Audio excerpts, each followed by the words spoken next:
Friends, இன்றைக்கி வந்து Sunday இல்லையா, நான்வெஜ் வாங்கிறதுக்கு போக முடியல. ஏன்னா மழை கண்டினியூஸாக அப்படியே பெஞ்சிட்டே இருக்குது. அந்த ரோட்டில் போனாக்கா நிறைய வண்டி வரும், தண்ணி அங்கங்கே நிற்கும். அவ்வளோதான், போனேன்னா ட்ரெஸ் எல்லாம் வீணாக போய்டும். அதனால நான் இன்றைக்கி வெளியில் போக மாட்டேன். மழை பெஞ்சாலே எப்போவுமே நான் வெளியில் போக மாட்டேன். அதனால் இன்றைக்கி நான்வெஜ் கிடையாது. அதையே நான்வெஜ் இல்லாமல் இருக்கணும், எய்த்தாப்பில் போய் எக்கு நாளை வாங்கிட்டு வந்து அதில் கிரேவி செய்ய போகிறேன். அந்த கிரேவி எப்படி செய்யலான்னு பார்க்கலாம் வாங்க. முட்டையை வேக வச்சாச்சு. இதோட தோலை ரிமூவ் பண்ணிக்கலாம். அதுக்கப்புறம் வந்து பூண்டு தட்டி வச்சுருக்கேன், வெங்காயம், தக்காளி, கொத்தமல்லி தழை இவ்வளோ தான் எடுத்திருக்கேன். அதுக்கப்புறம் தேங்காய், சின்ன வெங்காயம், கொஞ்சம் சோம்பு. இதை வந்து மிக்சியில் நல்லா நைஸாக அரைச்சிக்குவோம். அவ்வளோதாங்க தேவையான பொருட்கள். அடுப்பில் எண்ணெய் சட்டியை வச்சாச்சு. ஸ்டார்ட் பண்ணலாமா? கடலை எண்ணெய் தான் ஊற்றிருக்கேன், கொஞ்சம் நிறையா ஊற்றிருக்கேன். ஏன்னா வெங்காயம், தக்காளி எல்லாம் வதக்கணும் இல்லையா, அதுக்காக கொஞ்சம் நிறையா தான் ஊற்றிருக்கேன். கிரேவி மாதிரி செய்யலாம் அப்படின்னு. நல்லா டேஸ்ட்டாக இருக்கணும்னா கொஞ்சம் ஜாஸ்தியாக எண்ணெய் ஊற்றிங்க. ஒரு 4 ஸ்பூன் இருக்கும் எண்ணெய். நல்லா சூடாகட்டும். பூண்டு தட்டி வச்சுருக்கேன், அதை சேர்த்துக்கலாம். சிம்பிள் ரெசிபி தாங்க இது, ஈஸியாக செஞ்சிடலாம். வந்து சப்பாத்தி, இட்லி, தோசை, சாப்பாட்டுக்கு, அப்புறம் தயிர் சாதத்துக்கு தொட்டுக்கலாம். இந்த வெங்காயத்தையும் பச்சை மிளகாயையும் இதோட சேர்த்துடலாம்.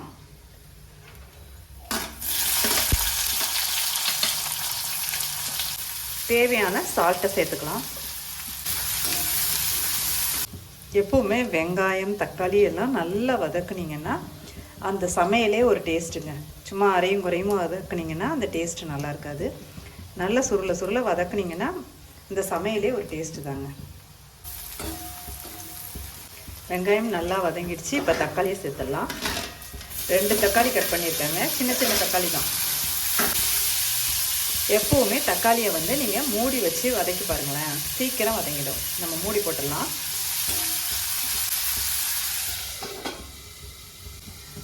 தக்காளி நல்லா வதங்கட்டும், அது வரைக்கும் வெயிட் பண்ணுவோம். தக்காளி நல்லா வெந்துடுச்சு. இப்போ நம்ம வந்து மஞ்சத்தூள், மிளகாத்தூள், மல்லித்தூள் இதெல்லாம் இதில் சேர்த்துடலாம். மஞ்சத்தூள், மிளகாத்தூள் 1 ஸ்பூன், மல்லித்தூள் 1 ஸ்பூன். நல்லா வதக்கி விட்டுக்கலாம்.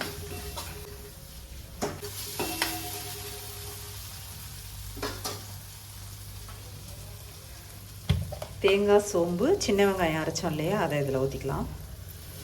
இந்த மிக்ஸி ஜாரை நல்லா அலசி இதில் ஊற்றிக்கலாம்.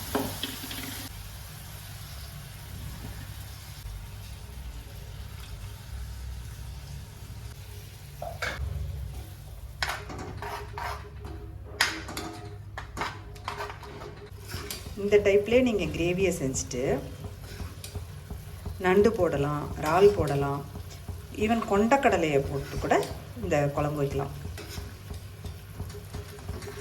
அன்றைக்கி நான் கொண்டக்கடலை குழம்பு வச்சுருந்தேன் இல்லையா, அது கூட நான் இந்த டைப்பில் கிரேவி செஞ்சு தான் குழம்பு வச்சேன்.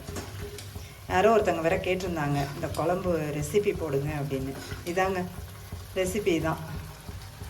இதில் வந்து வேக வச்சு கொண்டக்கடலையை போட்டிங்கன்னா முடிஞ்சு போச்சு, கொண்டக்கடலை குழம்பு. இன்றைக்கி நான் வந்து எக்கு போட போகிறேன். இதில் செம்ம டேஸ்ட்டாக இருக்குங்க. கொஞ்சம் உரப்பாக இருக்குது, கொஞ்சம் உப்பு போட்டுக்கலாம். எப்போவுமே உரைச்சிதுன்னா கொஞ்சம் உப்பு போட்டிங்கன்னா கரெக்டாகிடும். அன்னைக்கு வச்ச கொண்டக்கடலை குழம்பும் இதே ப்ரொசீஜர் தான். இஞ்சி பிடிக்கிறவங்க இஞ்சி பூண்டு பேஸ்ட் கூட போட்டுக்கலாம். எனக்கு வந்து அவ்வளோவா இஞ்சி ஸ்மெல் இஞ்சியை போட்டோன்னு வச்சுங்களேன், இஞ்சி ஸ்மெல் வந்து ரொம்ப தூக்கலாக அது காட்டும். பூண்டு மட்டும் போட்டோம்னா அது ஒரு டேஸ்ட்டு. எனக்கு எப்போவுமே பூண்டு மட்டும் போடுறது தான் பிடிக்கும். அதனால தான் நான் பூண்டை மட்டும் தட்டி போட்டு நான் அது செஞ்சுருக்கேன். ஒரு 2 நிமிஷம் இருக்கட்டும், கொஞ்சம் எண்ணெய் பிரிஞ்சு வரட்டும். பாருங்கள், சூப்பராக எண்ணெய் பிரிஞ்சு வந்திருக்கு.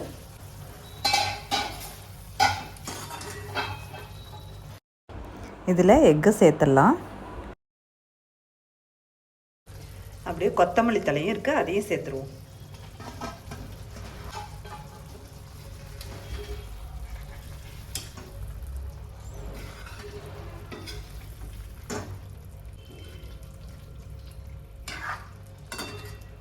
அப்படியே லைட்டாக 2 பெரட்டி விட்டு அடுப்பை ஆஃப் பண்ண வேண்டியதாங்க. சூப்பரான முட்டை கிரேவி ரெடி ஆகிடுச்சு பாருங்கள். ரைஸை வச்சு சாப்பிடுவோம், இல்லைன்னா சப்பாத்தி போட்டு சாப்பிடுவோம். சூப்பராக சாஃப்டாக சப்பாத்தி போட்டாச்சுங்க. முட்டை கிரேவி சாப்பிட்டு பார்க்கலாமா?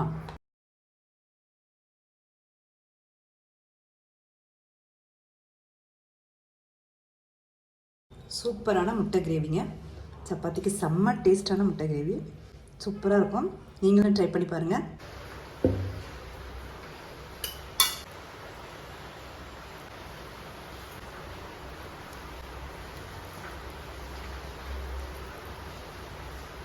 சூப்பர் டேஸ்ட்டாக இருக்குங்க.